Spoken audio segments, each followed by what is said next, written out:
అందరికీ నమస్తే. Welcome to our channel కన్నా క్రియేటివ్ వరల్డ్. నేను యూట్యూబ్ స్టార్ట్ చేయాలని ఎప్పటి నుండో అనుకుంటున్నాను. బట్ అది డిలే అవుతూ వచ్చింది. ఇంతకాలానికి ఆ రోజు రానే వచ్చింది. నా అదృష్టం ఏమిటంటే నేను చేసే మొదటి వీడియో సాక్షాత్తు ఆ పరమేశ్వరుని అవ్వడం నా అదృష్టం. అదేనండి మన హైదరాబాద్లో జరుగుతున్న కోటి దీపోత్సవాల గురించి. ఇదే మన మెయిన్ ఎంట్రీ గేట్. దగ్గరలో ఉన్న వాళ్ళందరూ వెళ్ళి చూస్తారు. బట్ దూరంగా ఉన్న వాళ్ళు కూడా వెళ్ళి చూడాలనేదే నా ఈ ప్రయత్నం. ఆ పరమేశ్వరుని దర్శించుకునే అవకాశం మీ అందరికీ కల్పించాలి అనుకుంటున్నాను.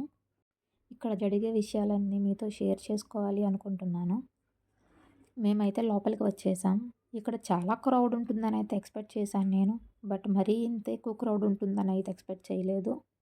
యాక్చువల్గా ఈ కోటి దీపోత్సవం అనేది నవంబర్ 9 నుంచి 25 వరకు జరుగుతుంది. కంప్లీట్ అయితే అయిపోయింది. బట్ ఈ వీడియో చూసిన వాళ్ళకి ఇప్పుడు వెళ్ళకపోయినా నెక్స్ట్ ఇయర్ అయినా వెళ్ళాలి అని అనుకుంటారు. అలాంటి వాళ్ళకి అన్నీ తెలియాలి అనేదే నా ఈ ప్రయత్నం. ఈ కోటి దీపోత్సవం ఈవినింగ్ 5:30కి స్టార్ట్ అవుతుంది. ఇక్కడ వచ్చే వాళ్ళు కొంచెం ఎర్లీగా వస్తే పార్కింగ్కి ఇబ్బంది లేకుండా ఉంటుంది.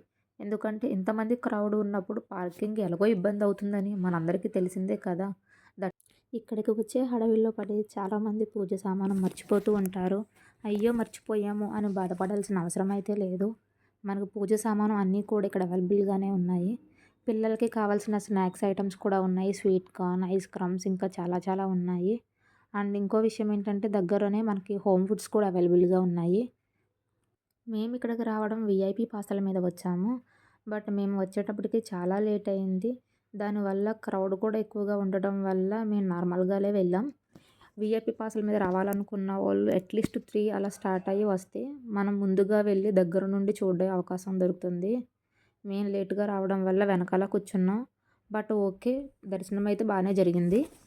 మొత్తం వీడియోని ఒకే వీడియోలో అప్లోడ్ చేస్తే ఇబ్బంది అవుతుందని చెప్పి నేను పాటల కింద అప్లోడ్ చేశాను. మిగతావన్నీ నెక్స్ట్ వీడియోలో చూద్దాం. ఇప్పుడైతే మనం ఆ పరమేశ్వరుని దర్శించుకుందాం.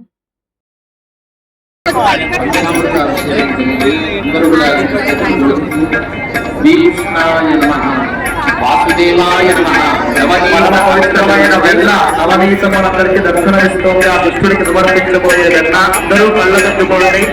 నవనీత అభిషేకము అక్షరు జరుగుతుంది. గోపాలకృష్ణ భగవానికి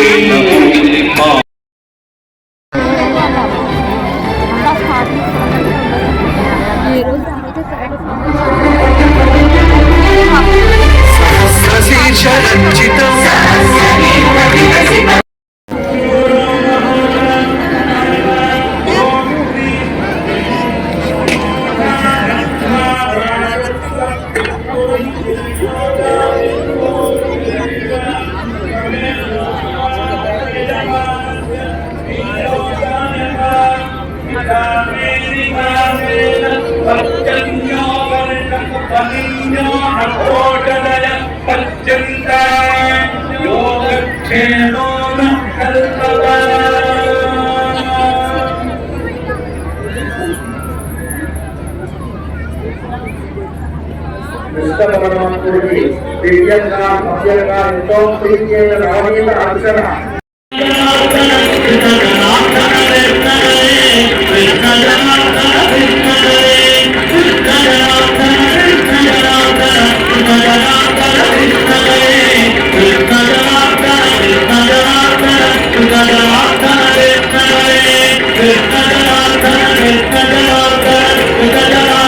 ఓం నమః శివాయ. ఓం నమః శివాయ. ఓం నమః శివాయ. ఓం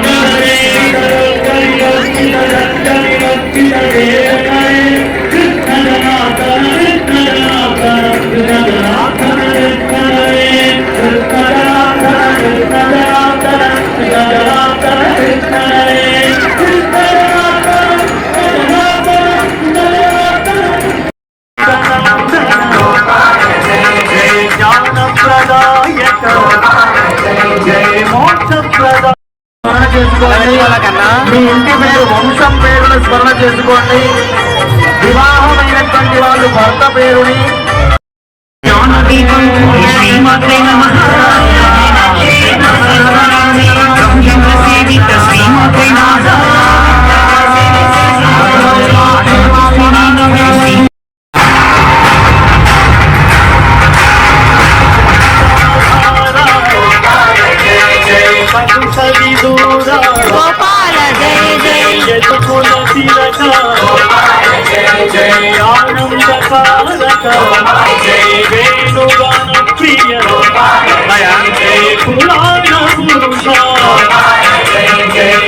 జన సన్నుత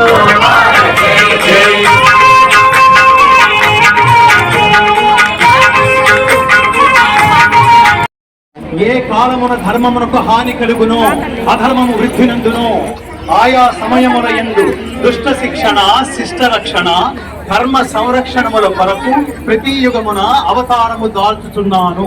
ఈ శ్లోకద్వయం ద్వారా శ్రీకృష్ణ కనిపించలేదనుకుంటాం. దేవుడు కనిపించడానికి, దేవుడు ప్రత్యక్షం కావడానికి రెండు కారణాలు ఉంటాయి. ఒకటి నిన్ను మార్చడానికో లేదా హతమార్చడానికో మాత్రమే కనిపిస్తాడు తప్ప అంత ఈజీగా కనిపించేది మిత్రులారా. ప్రపంచ మానవాళిని మిమ్మల్ని మీరు ఉద్ధరించుకోమని చెప్తూ శ్రీకృష్ణ పరమాత్మ ఒక అత్యద్భుతమైన శ్లోకం చెప్తాడు. యద్యదాచరతి శ్రేష్ఠః తత్తదేవేతరో జనః సయత్ ప్రమాణం కురుతే లోకస్తదను వర్తతే. ఉత్తముడు దేన్ని ఆచరిస్తే ఆచరిస్తుంది. భగవద్గీత చదివితే ఇంకా ఫ్యాన్స్ ఉండరు మిత్రులారా, ఫాలోవర్స్ ఉంటారు. ప్రపంచంలో ప్రతి ఒక్కరు వారి దగ్గర వాడిని గమనించే ప్రతి ఒక్కడిని వాడికి స్ఫూర్తిని అందించాలని చెప్పి మతాలకి అతీతమైన జ్ఞాన సందేశం పుట్టిన భగవద్గీత పుట్టిన దేశంలో ఉన్నందుకు మిత్రులారా ఒక్కసారి కరతాళ ధనంతో నుంచి పడిపోతున్నాము. ఇవన్నీ నేర్పించడంలో మనం ఎక్కడో వెనకబడిపోయి ఉన్నామని మనం 4 అడుగులు ముందుకు వేయించడం కోసమే, మనలో ఆధ్యాత్మిక రగల్చడం కోసమే, నిరంతరం భక్తి భావనలు శ్రీమాన్